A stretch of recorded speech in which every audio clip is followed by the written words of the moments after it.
కొత్త సంవత్సరంలో సమస్యలంటే ఏంటో ఎరుగని హాంజా తెగ ప్రజలు పాకిస్తాన్ చైనా కారకోరం హైవేపై బైఠాయించారు.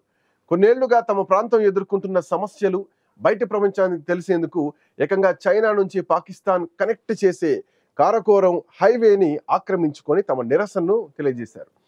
పాకిస్తాన్ ఆక్రమిత ప్రాంతం పిఓకే అని పిలువబడేటువంటి ఈ ప్రాంతాన్ని పాక్ పాలకులు పట్టించుకోవడం ఎన్నడూ మానేశారు. హంజా జనం ఆందోళనతో ఎప్పుడూ రద్దీగా ఉండే చైనా పాకిస్తాన్ కారకోరం సరిహద్దు రహదారి ఇప్పుడు పూర్తిగా నిలిచిపోయింది. తమకు హక్కుగా అందాల్సినటువంటి సౌకర్యాల గురించి హంజాలు డిమాండ్ చేస్తున్నారు. స్థానిక ఎన్నికలు జరగాలని, సహజ వనరుల వినియోగంలో తమకు రావాల్సినటువంటివి వెంటనే సమకూర్చాలని ప్రొటెస్ట్ చేస్తున్నారు. తమ ప్రాంతంలో ఏర్పాటు చేసిన హైడల్ ప్రాజెక్టుల నుంచి తమకు కూడా వెంటనే కరెంటు సరఫరా చేయాలంటూ నినాదాలు చేస్తున్నారు. నిజానికి ఆ ప్రాంతం అచ్చంగా మన భారతదేశంలో ఓ భూభాగం. పాకిస్తాన్ కుట్ర కారణంగా ఆక్రమణకు గురైంది. ఆ భూభాగంలో రెండు చాలా అందమైనటువంటి నగరాలు ఉన్నాయి. ఒకటి గల్గిట్, మరొకటి బల్టిస్తాన్. ఇవి చూడ్డానికి మన కాశ్మీరు లోయ నగరాల్లాగానే తలపిస్తాయి. కాకపోతే బ్రిటిష్ కాలంలో అవి స్విట్జర్లాండ్ లెవెల్లో అభివృద్ధి చెందాయి. చక్కగా పర్యాటక ప్రదేశాలుగా కొనసాగుతున్నాయి. పాకిస్తాన్కు పర్యాటక ప్రదేశాలుగా చక్కటి ఆదాయం కలిగజేస్తున్నాయి. ఇప్పుడు ఈ రెండు నగరాలతో పాటు మరికొన్ని పట్టణాలు, గ్రామాలు కలగలిసినటువంటి పీవేకే నుంచి పాకిస్తాన్ను తరిమేసేందుకు రంగం సిద్ధమైంది. అక్కడి కొండ కోణంలో జీవించే ఓ తెగనే హంజా అంటారు. అక్కడి ప్రత్యేకత ఏంటంటే హంజా మహిళలు సహజ సిద్ధంగా అందంగా ఉంటారు. ఎవరిని చూసినా తొణకేసలాడే ఆరోగ్యం, అంతకు మించిన వయస్సును మరిపించే ఉత్సాహం, చురుకుదనంతో కనిపిస్తారు. ఆకాశాన్నంటే మంచు కొండల్లో జీవించే ఆ గిరిజన తెగ ఇప్పుడు అనేక సమస్యలు ఎదుర్కొంటోంది. అక్కడి సమస్యలను కాస్త పక్కన పెడితే ఈ తెగకు సంబంధించిన ఆడ మగ ఎవరిలో చూసినా ఓ ప్రత్యేకమైనటువంటి అందం కనిపిస్తోంది. సినిమా హీరోయిన్లు సైతం ఈర్ష్యపడేంత అందంగా ఉంటారు అక్కడ మహిళలు.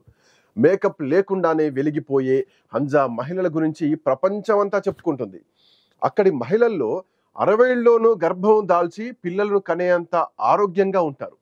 ఎక్కువ శాతం ప్రజలు 120 ఏళ్లు జీవిస్తారు. చూద్దామనుకున్న ఎవరి మొహాల్లో కూడా అలసట ఉండదు. ఎవరి పని వారు చేసుకుంటా ఉంటారు. ఓ మనిషి సగటు జీవితకాలం ఎంత? ప్రాచీన కాలంలో అయితే నిండు 100 ఏళ్లు జీవించేవారు.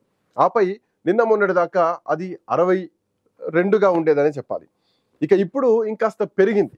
కానీ భారత పాకిస్తాన్ సరిహద్దులైన గల్గిత్, బల్టిస్తాన్ ప్రాంతంలో జీవించే హంజా తెగకు చెందిన గిరిజనం సంగతి మాత్రం వేరనే చెప్పాలి. అక్కడ ఇప్పటికీ 120 ఏళ్ల వరకు జీవిస్తున్నారు. 80 ఏళ్ళు వచ్చేసరికి మన వాళ్ళైతే తీవ్రమైన అనారోగ్య సమస్యలతో బాధపడుతూ ఉంటారు. కానీ ఆ తెగ వాళ్ళు మాత్రం 100 ఏళ్ళు వచ్చినా ఆరోగ్యంగానే ఉంటారంటే. కరోనా, క్యాన్సర్ లాంటి రోగాల సమస్య ఉండదు. అవంటే ఏంటో కూడా వాళ్ళకి తెలియదు. 70 ఏళ్ల వయస్సులోనూ తరగని ఉత్సాహం, 60 ఏళ్లు దాటిన బిడ్డకు జన్మనిచ్చే తల్లులు ఈ ప్రాంతానికి మాత్రమే సొంతం. పాకిస్తాన్లోని హుంజా ప్రాంతంలో నివసించేటువంటి వీరు అలా ఉండడానికి కారణం ఏంటనే విషయం పైన పరిశోధనలు జరిగాయి. వారేమీ అమృతాల్లాంటివి తాగడం లేదు. జస్ట్ వెరీ సింపుల్ జీవన విధానమే వారిని ఇంత ప్రత్యేకంగా నిలబెడుతోంది. గడ్డ కట్టించే చలిలోనూ చన్నీళ్లతో స్నానం చేసే హంజాలు వ్యాయామం, నడకకు అధిక ప్రాధాన్యత ఇస్తూ ఉంటారు. ఈ విషయం పైన రీసెర్చ్ చేసేందుకు ప్రపంచవ్యాప్తంగా పరిశోధకులు ఇక్కడికి వచ్చి ఏళ్ల పాటు వారితో నివసించారు. వారి పరిశోధనలో తెలుసుకున్న విషయాలు ఆశ్చర్యం గొలిపేలా ఉన్నాయి. హుంజా తెగ జాతి ప్రజలు ప్రకృతిలో ఉండేందుకు ఇష్టపడుతూ ఉంటారు. ప్రకృతిలో ఓ భాగంగా దానిలో మమేకమై జీవిస్తారు. ప్రకృతి విధించిన హద్దులు దాటకుండా ఉంటారు. కేవలం ఈ విధానమే వాళ్లను ఇంత ప్రత్యేకమైన మనుషులుగా మార్చింది. సహజ సిద్ధంగా దొరికే ప్రతిదీ ఆహారంగా తీసుకుంటారు. అది కూడా పరిమితంగా తీసుకుంటారు. అనవసరంగా తినేసి ఒళ్ళు పెంచేసుకోవడం వాళ్ళకి అస్సలు ఇష్టం ఉండదు. ఇష్టం లేని పని అస్సలు చేయరు. పైగా ఇక్కడ ఉన్న వాళ్ళలో 90% అక్షరాస్యులే అవ్వడం ఇంకొక విశేషం. ఆరోగ్యకరమైనటువంటి జీవన విధానమే వీళ్ళ ఆరోగ్య రహస్యం. వారికి కావలసిన ఆహార పదార్థాలన్నీ కూడా స్వయంగా ఆ కొండల్లోనే పండించుకుంటారు. ముఖ్యంగా పండ్లు, తృణధాన్యాలు, గుడ్లు, స్వయంగా పండించిన కూరగాయలు, పాలు, ప్రోటీన్లు ఉన్నటువంటి ఆహారాన్ని మాత్రమే హుంజాలు తీసుకుంటా ఉంటారు. ప్రాసెస్ చేసిన ఆహారం అంటే ప్యాక్ చేయబడిన, ఎక్కడో తయారు చేయబడినటువంటి ఆ పదార్థాల జోలికి వాళ్ళు వెళ్ళరు. ఓ అంచనా మేరకు వీరు రోజుకు 2000 క్యాలరీల శక్తినిచ్చేంత ఆహారం మాత్రమే తీసుకుంటారు. అప్రికాట్ పండ్లను ఇష్టంగా తింటారు. హిమానీ నదాల నుంచి కొండలు కోణల్ని తాకుతూ ప్రవహించే స్వచ్ఛమైన నీటిని మాత్రమే తాగుతారు. సహజంగానే కాశ్మీర్ ప్రజలు ఆరోగ్యంగా అందంగా ఉంటారు. ఇప్పటి వరకు మనం జమ్మూ కాశ్మీర్ రాష్ట్రాల్లో చూస్తూ వచ్చాం. కానీ పంజాబ్ ప్రాంతం గురించి మొన్నటి దాకా ఎవరికీ తెలియదు.